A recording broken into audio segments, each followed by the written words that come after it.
Hi, in a world of innovative, functional, practical, stress-free, easy-peasy ways of doing things, Nigeria still seems to remain in a state of backwardness or stagnancy, if you like. And in my projection, I think Nigeria is at least 15 to 20 years behind its true potential. And in this video, I'll be addressing every detail of how I got to this conclusion or projection. So you want to stick around to the end of the video.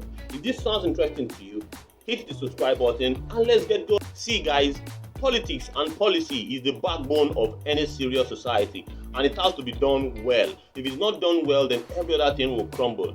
And history has shown that Nigerian politics is very, very dirty. And some people are of the opinion, a lot of people are of the opinion that politics in Nigeria is a dirty game. And when you have a country that claims to run under a democracy and you seem to find governors doing things that are tyrannical, presidents behaving like emperors and all that, you'll see that Nigeria is not actually running a free speech or democratic society. And I'll leave you to conclude with whatever type of society you think Nigeria is running. But in actual fact, the politics of Nigeria is not helping things at all. We actually have old guys coming back and recycling themselves over and over again. And that is what the situation is in Nigeria right now when it comes to politics. Power is very, very important in a very serious society because everything runs on power these days. And if there's no power in a serious country, then it's a big problem because everybody uses power. And in Nigeria, I would like to project the fact that over the last 10 years, trillions of naira has been pumped into our power sector, and yet there's no power. As I'm recording this video right now, there is no power.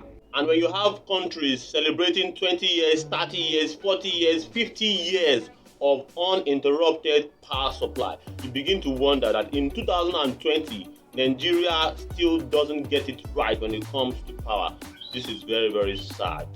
In a pandemic situation where every activity is basically under restriction and education is not exempted from these activities, you will have countries that will have to think of innovative ways, serious countries that will think of innovative ways of educating its young ones in the midst of a pandemic. And now it's very, very easy for us right now compared to the last pandemic that happens in 1918s or 1920s. But now it's much more easier because there is e-learning, and some countries have been running on e-learning for years, for decades now. And Nigeria's e-learning is still very, very poor. Very, very poor because the backbone of e-learning, the software, the apps, internet, power, Nigerians don't have. While other countries are moving full swing on e-learning right now, Nigerian students are still very much at home, twerking and making challenges online to celebrities. And it's at the end of the day, you have a half-baked and non-functional graduate. Little bit on transportation. Right now,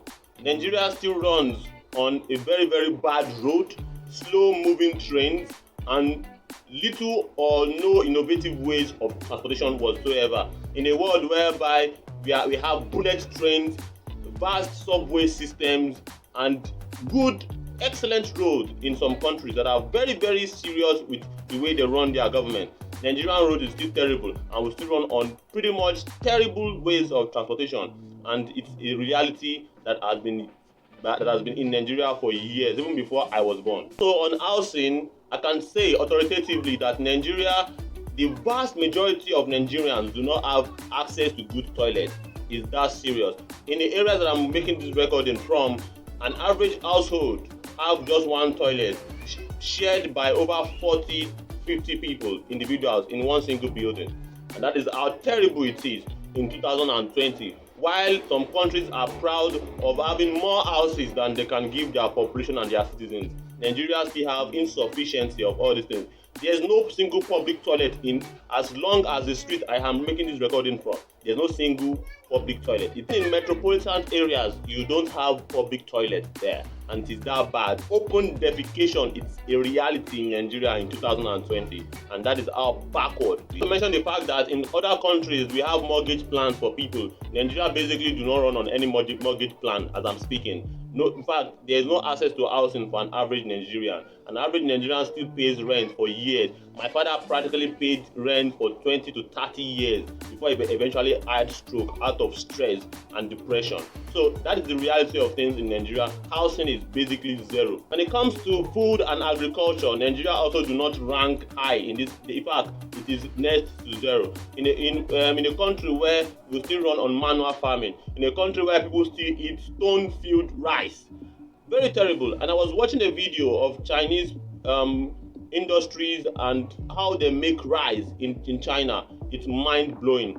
From the beginning of the process to the last stage of the process, from planting to harvesting, it is mechanized. But here in Nigeria, you have pockets of mechanized ways of doing things. In fact, some of them are done manually, which at the end of the day, people still eat stones. I just use this as an example to see how bad things are in Nigeria in 2020. And this is very terrible, and it seems not to get better, and the government seems not to pay any attention.